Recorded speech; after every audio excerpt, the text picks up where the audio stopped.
ఏదైనా మన హ్యాబిట్స్ మూలంగా వస్తుంది, మనకున్న వెదర్ కండిషన్స్ బట్టి వస్తుంది, మనకి పేరెంట్స్ నుంచి కూడా వచ్చే అవకాశాలు ఉంటాయి జెనెటికల్గా. సో ఏవైనా సరే 90% మనం తప్పించుకోవడానికి అవకాశాలు ఉన్నాయి.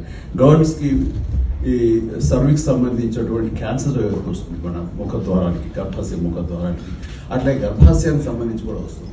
సో 4-5 ఏళ్ల నుంచి 9-10 ఏళ్ళు, అంటే 14 ఏళ్ల లోపు, 9 నుంచి 14 ఏళ్ల లోపు గర్ల్స్కి ముఖ్యంగా అందరికీ ఈ వ్యాక్సినేషన్ కనుక మనం ఇవ్వగలిగితే హెచ్పివి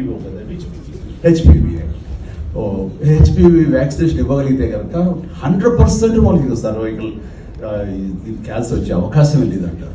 అట్లాగే మన ఇక్కడ ఇండియాలో సంబంధించి ఆ విమెన్కి వాళ్ళు ఎక్స్పోజ్ అయినా సరే, పెళ్ళైనా ఏవైనా సరే, ఒక 45 ఏళ్ల వరకు కూడా ఆ హెచ్పివి వ్యాక్సినేషన్ అనేది ఇవ్వండి, మంచిదే అని అంటున్నారు. అది తీసుకోవడం వల్ల తప్పేం లేదు, దానికి కావాల్సిన యాంటీబాడీస్ తయారవుతాయని కూడా అంటున్నారు. కాబట్టి నేను సజెస్ట్ చేసేది ఏంటంటే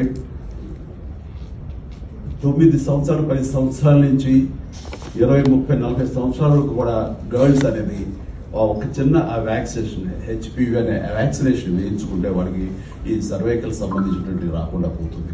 అట్లాగే యూట్రస్ సంబంధించి లోపల ఇన్నర్ లైన్ కొంచెం థిక్కిన్ అయితే కనుక అది కూడా అల్ట్రాసౌండ్ ద్వారా తెలుస్తుంది అంటారు.